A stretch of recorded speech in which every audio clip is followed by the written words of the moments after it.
എല്ലാവർക്കും നമ്മുടെ പുതിയൊരു വ്ലോഗിലേക്ക് വീണ്ടും സ്വാഗതം. നമ്മൾ കൂടുതലും വീട്ടിൽ സ്ത്രീകൾ ജോലിയൊക്കെ കഴിഞ്ഞ് ഫ്രീ ആയിട്ടിരിക്കുന്ന സമയത്ത് ചിന്തിക്കുന്നൊരു കാര്യമുണ്ട്. ഇങ്ങനെ ഇരുന്നാൽ പറ്റൂല, എന്തെങ്കിലുമൊക്കെ ഒന്ന് ചെയ്ത് 5 പൈസ കയ്യിലുണ്ടായിരിക്കണം. കാരണം നമ്മൾ ഈ ഓൺലൈനിലൊക്കെ ഷോപ്പിങ്ങൊക്കെ നോക്കും, വെറുതെ ഫ്ലിപ്കാർട്ടിലും ആമസോണിലൊക്കെ എടുത്ത് നോക്കുമ്പോൾ പല പല സാധനങ്ങളൊക്കെ അങ്ങോട്ട് കാണും, മേടിക്കാനൊക്കെ തോന്നും. പക്ഷേ ഇതും പറഞ്ഞ് നമ്മളുടെ ഭർത്താക്കന്മാരുടെ അടുത്തേക്ക് ചെല്ലുമ്പോൾ അവർ പറയും നമ്മുടെ കയ്യിൽ പൈസ ഇല്ല, പിന്നെ എന്തിനാണ് ഇതിൻ്റെ ആവശ്യം, ഇങ്ങനെയുള്ള പല ചോദ്യങ്ങളും. അപ്പോൾ അങ്ങനെയൊക്കെ പല ചോദ്യങ്ങളും നേരിട്ട ആൾ തന്നെയാണ് ഞാനും. അപ്പോൾ ഈ പറഞ്ഞ പോലെ നമ്മളുടെ മനസ്സിൽ ചിന്ത വരും, എന്തെങ്കിലും ചെയ്താൽ പൈസ ഉണ്ടാക്കണം, എന്നിട്ട് വേണം ഇതൊക്കെ ഒന്ന് അങ്ങോട്ട് മേടിക്കാൻ എന്നൊക്കെ വിചാരിക്കും അല്ലേ. അപ്പോൾ അങ്ങനെ വിചാരിച്ച് അവിടെ ഇരിക്കലല്ലാതെ ആ വിചാരത്തിനെ നടപ്പിലാക്കാൻ ഭൂരിഭാഗം പേർക്കും സാധിക്കാറില്ല. ഞാനും കുറേ വിചാരിക്കുന്നുണ്ട് ഇവിടെ ഇരുന്നിട്ട്, പക്ഷേ അങ്ങോട്ട് നടപ്പിലാക്കാൻ പറ്റണില്ല. നടപ്പിലാക്കാൻ പറ്റാത്ത കാര്യം, ഇപ്പോൾ ഈ യൂട്യൂബിൻ്റെ ചാനൽ തന്നെ തുടങ്ങാനായിട്ട് ഞാൻ 5 വർഷത്തോളം ആഗ്രഹിച്ച്, ഈ മിയ കിച്ചണൊക്കെ കണ്ട് 5 വർഷത്തോളം ആഗ്രഹിച്ച്. 5 വർഷം മനസ്സിൽ കൊണ്ടു നടന്ന ഒരു കാര്യം വീട്ടിൽ പറയും, വേറെ പണിയില്ല, അതൊന്നും ഇവിടെ നടക്കില്ല. ഇതൊക്കെ ഞാൻ പണ്ടേ പറഞ്ഞിട്ടുള്ളതാണ്. അതൊന്നും നമ്മളുടെ നാട്ടിൽ നടക്കുന്ന കാര്യമല്ല. ഇവിടുത്തെ നെറ്റെല്ലാം സ്ലോയാണ്. അതൊക്കെ അമേരിക്കയിലും വിദേശത്തെ ഒക്കെ ഇരുന്നിട്ട് ചെയ്താലേ അത് ഭംഗിയായി വരുള്ളൂ, ഇങ്ങനത്തെ കാര്യങ്ങളൊക്കെ. അല്ലാതെ ആ മമ്മിയൊക്കെ എന്ത് ചെയ്യാനാണ്, ആര് കാണാനാണ് എന്നൊക്കെയുള്ള നിരുത്സാഹപ്പെടുത്തലുകൾ, ഇങ്ങനത്തെയുള്ള കാര്യങ്ങൾ കൊണ്ട് ഞാൻ ഈ 5 കൊല്ലത്തെ ആഗ്രഹം അത്രയും ഇങ്ങനെ സഹിച്ചൊരു ദിവസം തുടങ്ങിയതാണ്. അപ്പോൾ ഈ 5 കൊല്ലം ഞാൻ മനസ്സിൽ ആഗ്രഹിച്ചാണ് 5 കൊല്ലം കഴിഞ്ഞിട്ടാണ് ഇതെനിക്ക് തുടങ്ങാൻ സാധിച്ചതെന്നാണ് ഞാൻ പറഞ്ഞു വന്നത്. എന്ന് പറഞ്ഞ പോലെ ഇപ്പോഴും ഞാൻ ഓരോ ആഗ്രഹങ്ങളും മനസ്സിൽ വെച്ചിട്ടുണ്ട്, എനിക്ക് സ്വന്തമായിട്ട് ചെയ്യണം എന്നുള്ള ആഗ്രഹങ്ങൾ. പക്ഷേ പണ്ടത്തെ പോലെ തന്നെ ഇപ്പോഴും മൊത്തം ഫാമിലി എനിക്ക് എതിർപ്പാണ് പറഞ്ഞുകൊണ്ടിരിക്കുന്നത്. അങ്ങനെയൊന്നും ചെയ്യേണ്ട, ഈ ഉള്ള യൂട്യൂബ് നിർത്താൻ നോക്കുന്നതാണ് റിച്ചാർഡ് എപ്പോഴും പറഞ്ഞുകൊണ്ടിരിക്കുന്നത്. അപ്പോൾ ഈ വിചാരിച്ചാലും നടക്കാത്ത കാര്യങ്ങൾ ഇല്ലെന്നാണ് പറയാറ്. പക്ഷേ ഈ വിചാരിക്കാൻ ഇത്തിരി ബുദ്ധിമുട്ടാണ്, വിചാരിക്കലാണ് നടക്കാത്തത് അല്ലേ. അപ്പോൾ നമ്മൾ വിചാരിച്ചാൽ കാര്യങ്ങൾ അങ്ങനെ നടക്കും എന്ന് തന്നെയാണ് എൻ്റെ ഒരു എൻ്റെ ഒരു എക്സ്പീരിയൻസ്.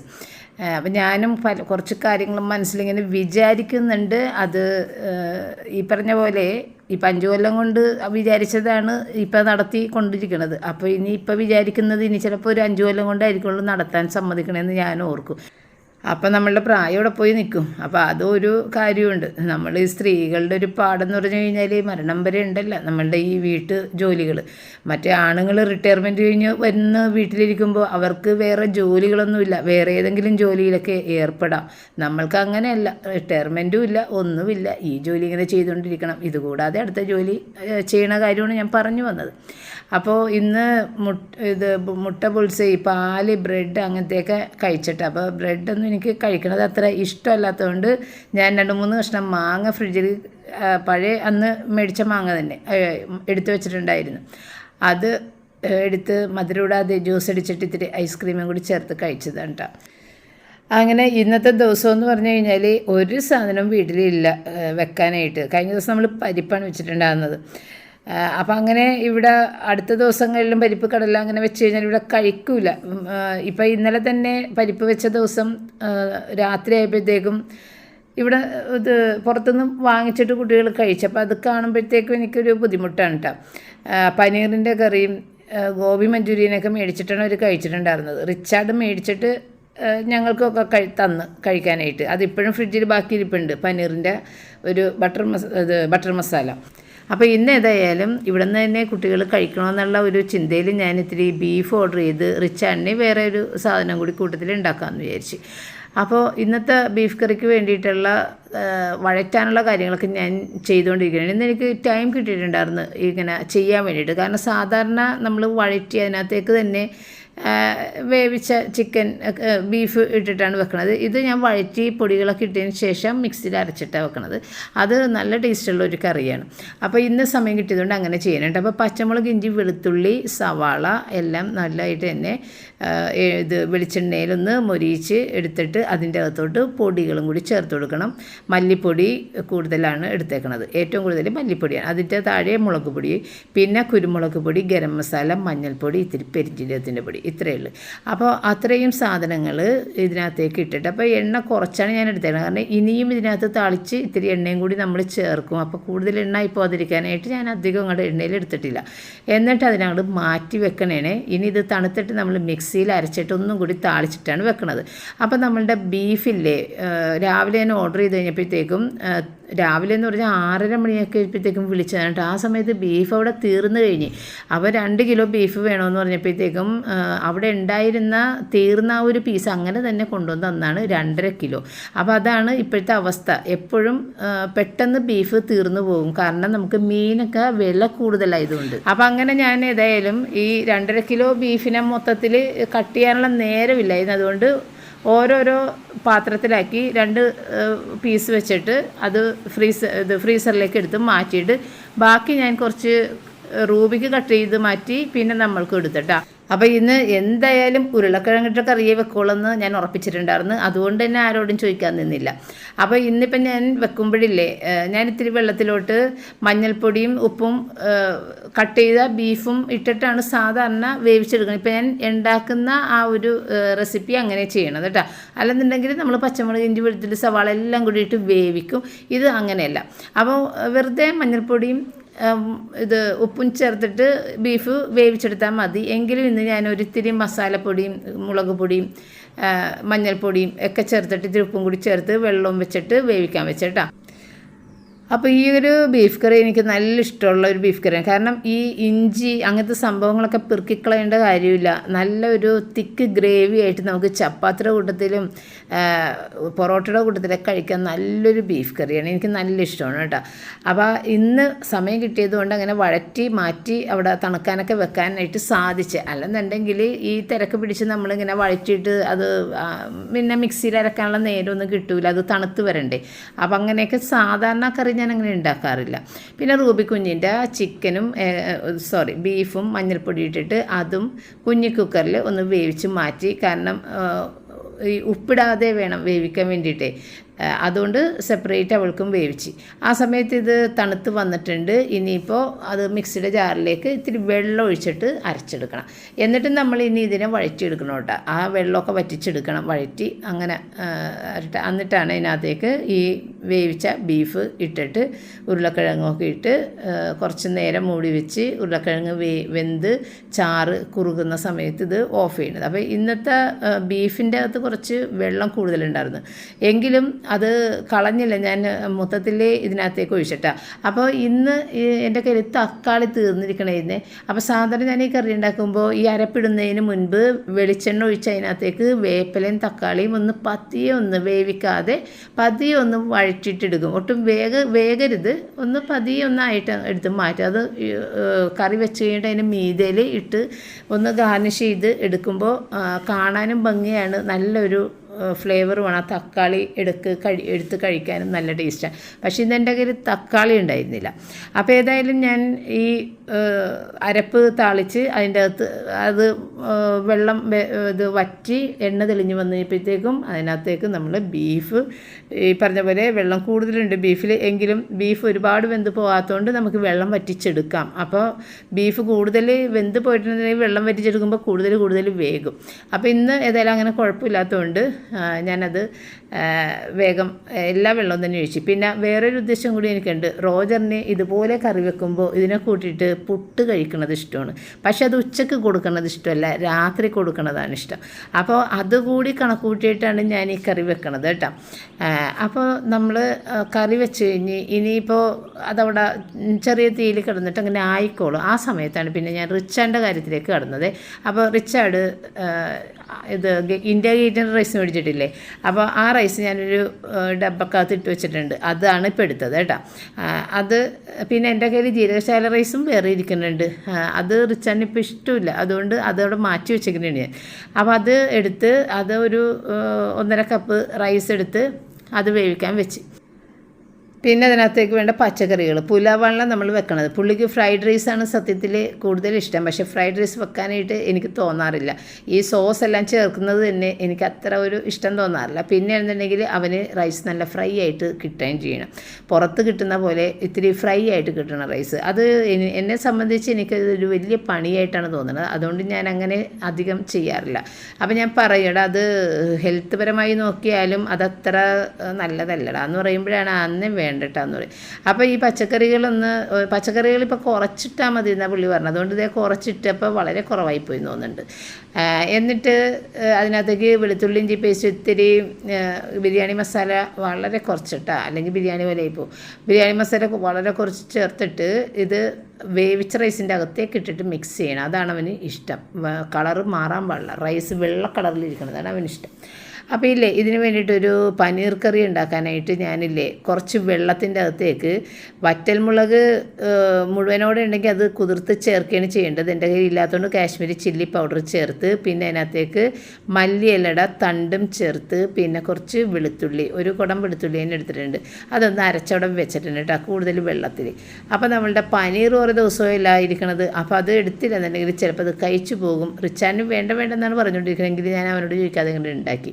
എന്തെങ്കിലും ആവട്ടെ, കഴിക്കണമെങ്കിൽ കഴിക്കട്ടെ, അല്ലെങ്കിൽ ഞാൻ കഴിക്കുക എന്നുള്ള രീതിക്ക് ഉണ്ടാക്കി. അപ്പോൾ അടുത്ത പരിപാടി എന്ന് വെച്ച് കഴിഞ്ഞാൽ കുറച്ച് ഓയിലിൽ ഇത്തിരി ചെറിയ ജീരകം പൊട്ടിച്ചിട്ട് വേണം സവാള ഇടാൻ. ചെറിയ ജീരകം ഇവിടെ പൊട്ടിക്കുന്നത് അത്ര ഇഷ്ടമില്ലാത്തതുകൊണ്ട് ഞാൻ സവാള നേരിട്ട് അങ്ങനെ ഇട്ട്, ഇനി സവാള നന്നായിട്ടൊന്ന് വഴറ്റി കഴിഞ്ഞിട്ട് അതിനകത്തേക്ക് ഒരു ഇത്തിരി മല്ലിപ്പൊടി, വളരെ കുറച്ചാണ് മല്ലിപ്പൊടി, ഇത്തിരി ചെറിയ ജീരകത്തിൻ്റെ പൊടി, ഇത്തിരി മഞ്ഞൾപ്പൊടി, ഇത്രയും മാത്രമാണ്. മുളകൊക്കെ നമ്മൾ അരച്ചിട്ടുണ്ട്. ഇനിയിപ്പോൾ ഇതിനകത്തേക്ക് ഇത്തിരി ഗരം മസാല ചേർക്കണം. അത് ഇത്തിരിയും കൂടി കഴിഞ്ഞ് അവസാന ഭാഗത്താണ് ഗരം മസാല ചേർത്ത് കൊടുക്കണം കേട്ടോ. അപ്പോൾ ഇത്രയേ ഉണ്ടായിരുന്നുള്ളൂ. ഇപ്പോൾ പിന്നെ എന്താണ്, തക്കാളി ഇല്ലാതെ ഇപ്പോൾ ഇതിനകത്ത് തക്കാളി ഇടണം. തക്കാളി ഇല്ല, സോസും ഇല്ല നോക്കിയപ്പോഴത്തേക്കും. അങ്ങനെ നമ്മുടെ കയ്യിലുണ്ടായിരുന്ന സോസൊക്കെ പൊട്ടിച്ച് ഒഴിച്ച് തക്കാളിക്ക് പകരം തക്കാളിയാണ് വേണ്ടത്. തക്കാളിയും കൂടി ഇട്ടിട്ട് വഴറ്റണം. അത് കഴിഞ്ഞിട്ടാണ് നമ്മൾ ഈ പൊടിയൊക്കെ ചേർത്ത് കൊടുക്കുന്നത് കേട്ടോ. അപ്പോൾ അതിനകത്തോട്ട് നമ്മൾ ഈ തക്കാളി സോസിന് തക്കാളിക്ക് പകരം സോസൊക്കെ ഒഴിച്ച് അതിലേക്ക് നമ്മൾ വഴറ്റി അത് മിക്സിയിൽ അരച്ച സാധനവും കൂടി ഇട്ടിട്ട് അതും ഒരുവിധം അങ്ങനെ ഇത് വെള്ളം വറ്റി വരുന്ന സമയത്താണ് ഇത്തിരി ഗരം മസാല ഇപ്പം ഇട്ട് കൊടുത്തത് കേട്ടോ. ഗരം മസാല ഇട്ട് അതിന് എണ്ണ തെളിയണ വരെയൊക്കെ ഒന്ന് ഇളക്കി കൊടുത്ത് എന്നിട്ട് വേണം പിന്നെ അതിനകത്തേക്ക് വെള്ളം ഒഴിച്ചിട്ട് ഗ്രേവി ആക്കാൻ വേണ്ടിയിട്ട്. അതെന്നുണ്ടെങ്കിൽ ആ ഒരു പച്ച ടേസ്റ്റ് ആയിരിക്കുള്ളൂ നിൽക്കുന്നത്. അപ്പോൾ നമ്മളുടെ റൈസൊക്കെ വേവിച്ച് അവിടെ അടച്ച് വെച്ചിട്ടുണ്ടായിരുന്നെങ്കിലും ഞാൻ പച്ചക്കറിയായിട്ട് മിക്സ് ചെയ്തിട്ടുണ്ടായിരുന്നില്ല. അപ്പോൾ അതുകൊണ്ട് ഇതേ പച്ചക്കറിയൊക്കെ ഇട്ടിട്ട് മിക്സ് ചെയ്ത് അത് റെഡിയാക്കി വെച്ച്. അപ്പോൾ ഇത്രയൊക്കെ ഞാൻ ചെയ്തിട്ടുണ്ടായിരുന്നുള്ളൂ. അപ്പോൾ നമ്മളുടെ പനീർ കറിയുടെ അത് നല്ലതായിട്ട് തന്നെ വെള്ളം വറ്റി എണ്ണ തെളിയുമ്പോഴത്തേക്കും അതിനകത്തേക്ക് ഇത്തിരി വെള്ളം ഒഴിച്ചിട്ട് ഇത്തിരി മല്ലിയില മാത്രം, പുതിന ഇതിനകത്ത് ഇടണില്ല, മല്ലിയില ഇട്ട് അതിനകത്തേക്ക് പനീറും കൂടി അങ്ങോട്ട് ഇട്ടിട്ട് നമ്മളുടെ ആവശ്യത്തിനുള്ള ഗ്രേവി ആക്കി കുറച്ച് നേരം ഒന്ന് 5 മിനിറ്റ് വേവിച്ചിട്ട് ഓഫ് ചെയ്യുക. ഇത്രയുള്ള പരിപാടി. അങ്ങനെ പനീർ കറി വലിയ കുഴപ്പമില്ലായിരുന്നു കേട്ടോ. റിച്ചാന് നന്നായിട്ട് ഇഷ്ടപ്പെട്ടു. ഞാൻ പ്രതീക്ഷിച്ചില്ല അവന് ഇഷ്ടപ്പെടുമെന്ന്, പക്ഷെ അവന് നന്നായിട്ട് ഇഷ്ടപ്പെട്ടിട്ടുണ്ടായിരുന്നു. അങ്ങനെ നമ്മളുടെ ബീഫ് കറിയും റിച്ചാർഡിൻ്റെ പുലാവും പനീർ കറിയൊക്കെ റെഡിയായി. അങ്ങനെ ഞങ്ങൾ കഴിക്കാനിരുന്ന സമയത്തില്ലേ, പപ്പ ഏറ്റവും ആദ്യം കഴിച്ചിട്ട് അങ്ങനെ പുറത്തേക്ക് പോയിട്ടുണ്ടായിരുന്നു. ഞങ്ങൾ കഴിച്ചുകൊണ്ടിരിക്കുന്ന സമയത്തില്ലേ പുറത്ത് മയിലിൻ്റെ കരച്ചിൽ കേട്ടിട്ട്. അപ്പോൾ പെട്ടെന്ന് മയിലിൻ്റെ കരച്ചിൽ റോജറാണ് പറഞ്ഞത്, മമ്മി മയിലിൻ്റെ കരച്ചിലാക്കണം, പുറത്ത് മയിൽ വന്നിട്ടുണ്ടെന്ന് തോന്നണമെന്ന് പറഞ്ഞിട്ട്. അങ്ങനെ പപ്പ അപ്പോഴേ പുറത്ത് നിന്നിട്ട് എന്നെ വിളിക്കുകയും ചെയ്തു, മയിൽ വന്നേക്കണ് കാണണമെങ്കിൽ വാന്നും പറഞ്ഞിട്ട്. അപ്പോൾ അങ്ങനെ മയിലിനെ കാണാൻ പുറത്തേക്ക് ഇറങ്ങി. അപ്പോൾ റോജർ നല്ല കറക്റ്റായിട്ട് ആ ശബ്ദം കിട്ടിയിട്ട് റോജർ അപ്പം തന്നെ പറഞ്ഞു ഈ മയിൽ വന്നേക്കണേട്ടാന്ന്.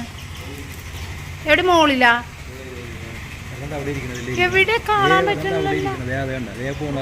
ആ okay okay okay okay okay ഇതേ ഇരിക്കണം. ആ പിന്നെ മോളിൽ നടക്കണതേ. ആ അത് പെണ്ണ്, താഴ്ത്തതാണ്, ചിറകുള്ളതാണ്. 3 അയ്യോ മോളിലൊരെണ്ണം, പിന്നെ ഇവിടെ ഒരെണ്ണം വാലിട്ട് ഇരിക്കണം. നടുവിലാണാടാ, മോളിലും താഴ്ത്തും പെണ്ണാണ്. ആ അതെ, കളറല്ലടോ, വാല് വാല് വാല് വാല് വാല്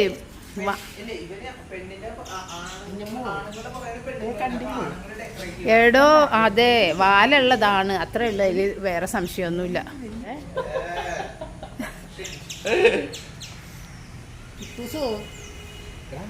അയ്യോ അത് ചിറക് അയ്യോ ഇതെങ്ങനെ ശരിക്കും നല്ല ശബ്ദം. അല്ല അത് കാണണം കൂടിയില്ല. തത്തമ്മതേ പുറത്തോട്ട് നോക്കണം. മയിൽ ഇവിടെയാണെന്ന് വിചാരിച്ച്. എടാ ഒരിത്തിരി ഇവിടെ നിന്ന് പുറത്തേക്ക് നോക്കണടാ. ആ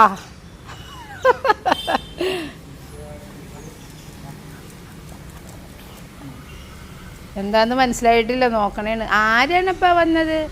മയിലമ്മ വന്നാ മയിലമ്മയാണപ്പ വന്നേക്കണത്. കൊച്ചു കണ്ടാ മുത്ത് കണ്ടാ? പപ്പ കാണിച്ചെന്നല്ലോ കൊച്ചിനാ. അതാണ് എങ്ങനെയില്ല അവിടെ തന്നെ നിൽക്കണേ. എങ്ങനെ ചിറക് നമ്മുടെ പൊന്നി ചവിടി ഇരിക്കണ, നമ്മുടെ മുത്ത് ഇവിടെ ഇരിക്കണ, നമ്മുടെ മുത്ത് ഇവിടെ ഇരിക്കണ. നമുക്ക് പോകാം നമുക്ക് പോകാം വാ.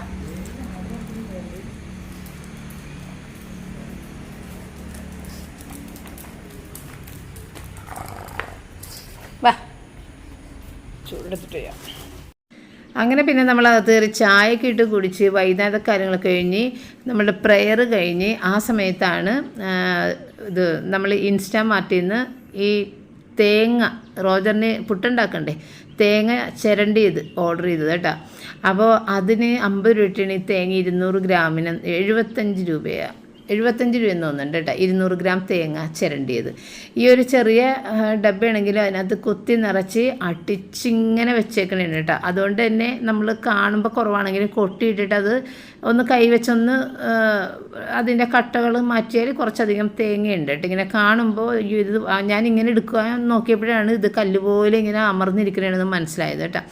അപ്പോൾ പാലിൻ്റെ പാക്കറ്റ് സ്റ്റോക്ക് തീർന്നത് കണ്ടതുകൊണ്ടാണ് ഗുഡ് ലൈഫിൻ്റെ ആ ഒരു ലിറ്ററിൻ്റെ ഇത് ടെട്രാ പാക്കിൽ വരണ മിൽക്ക് മേടിച്ചത് കേട്ടോ. അത് നമ്മൾ ഇടയ്ക്ക് പണ്ട് കുറച്ച് നാളത് ഉപയോഗിച്ചിട്ടുണ്ടായിരുന്നു, അങ്ങനത്തെ മിൽക്ക്, അതായത് പാക്കറ്റ് പാലല്ലാത്തത്. പക്ഷേ അതിനൊരു കുഴപ്പമെന്ന് വെച്ച് കഴിഞ്ഞാൽ 2 ദിവസത്തിനുള്ളിൽ എടുത്ത് തീർത്തേക്കണം തുറന്ന് കഴിഞ്ഞാൽ. അപ്പോൾ നമുക്ക് ആ 1 ലിറ്റർ പാല് 2 ദിവസത്തിനുള്ളിൽ പെട്ടെന്ന് തീരില്ല. അതുകൊണ്ട് പിന്നെ അങ്ങനെ അത് മേടിക്കാതെ ഏതാണ് കേട്ടോ. അപ്പോൾ ഇന്ന് പാല് കിട്ടാതായപ്പോഴത്തേക്കും അത് മേടിച്ചതാണ്. പിന്നെ അത് 70 രൂപയാണ് കേട്ടോ ലിറ്ററിന്. 71 രൂപ എന്താണെന്ന് തോന്നുന്നുണ്ട്. അപ്പോൾ അങ്ങനെ അതും മേടിച്ച് പിന്നെ റോജറിന് ഞാൻ ഏതായാലും തേങ്ങയൊക്കെ ഇട്ട് പുട്ടുണ്ടാക്കി.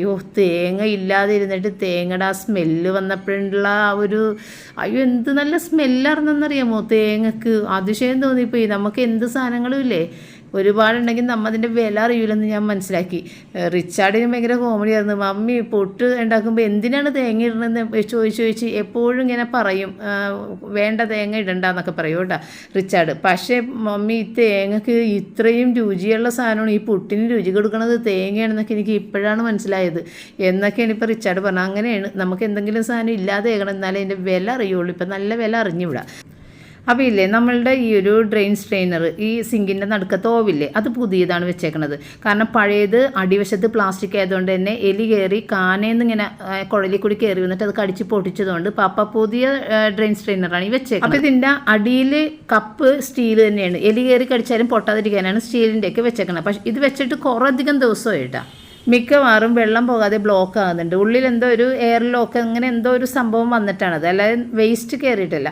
അപ്പോൾ ഈ വേസ്റ്റ് ആണെന്നുണ്ടെങ്കിൽ എന്താണെന്നുണ്ടെങ്കിലും ഇതൊന്ന് പോകാൻ വേണ്ടിയിട്ട് നമ്മൾ സാധാരണ വീട്ടിൽ ചെയ്യാവുന്നൊരു ഏർപ്പാടാണ്. ഈ ബേക്കിംഗ് സോഡ ഇട്ടിട്ട് ഇത്തിരി വിനാഗിരിയും കൂടി ഒഴിച്ചിട്ട് കുറച്ചധികം ബേക്കിംഗ് സോഡ ഇടണം. എന്നിട്ട് വിനാഗിരി ഒഴിച്ച് കുറേ നേരം ഇട്ടതിന് ശേഷം ഒരുവിധം ചൂടുവെള്ളം ഇതിനകത്തേക്ക് സാവധാനം ഇങ്ങനെ ഒഴിച്ച് കൊടുക്കുമ്പോഴത്തേക്കും ഇതിൻ്റെ അകത്തുള്ള എന്തെങ്കിലുമൊക്കെ കച്ചറകളൊക്കെ ഉണ്ടെങ്കിൽ പോയിക്കോളും. പിന്നെ ആണെന്നുണ്ടെങ്കിൽ ആ ഒരു ബ്ലോക്ക് എയറിൻ്റെ ഒരു സംഭവമൊക്കെ ഉണ്ടെന്നുണ്ടെങ്കിൽ മാറിക്കിട്ടും. പണ്ട് മുതലേ ഞാൻ ചെയ്യണ ഒരു ഏർപ്പാടാണ്. അപ്പോൾ അത് കഴിഞ്ഞ ഇടവരെ ഇപ്പോൾ കുഴപ്പം കൂടാതെ പോയിക്കൊണ്ടിരിക്കണമായിരുന്നു. ഇപ്പോൾ വീണ്ടും ഈ ഒരു സംഭവം തുടങ്ങിയ സ്ഥിതിക്ക് അതൊന്ന് രാത്രി നമ്മൾ ചെയ്തിട്ടതാണ് കേട്ടോ. എന്നിട്ട് പിറ്റേ ദിവസം പിന്നെ ഇത് ഉപയോഗിക്കാൻ പാടുള്ളൂ, ഇതിങ്ങനെ തന്നെ കിടക്കണം. അപ്പോൾ അതൊരു ടിപ്പാണ്. അപ്പോൾ ഇന്നത്തെ വീഡിയോ വെച്ചിട്ട് വൈൻഡപ്പ് ചെയ്തിട്ട് നമ്മൾക്ക് നാളെയല്ല തിങ്കളാഴ്ച വീണ്ടും കാണാം. Thank you.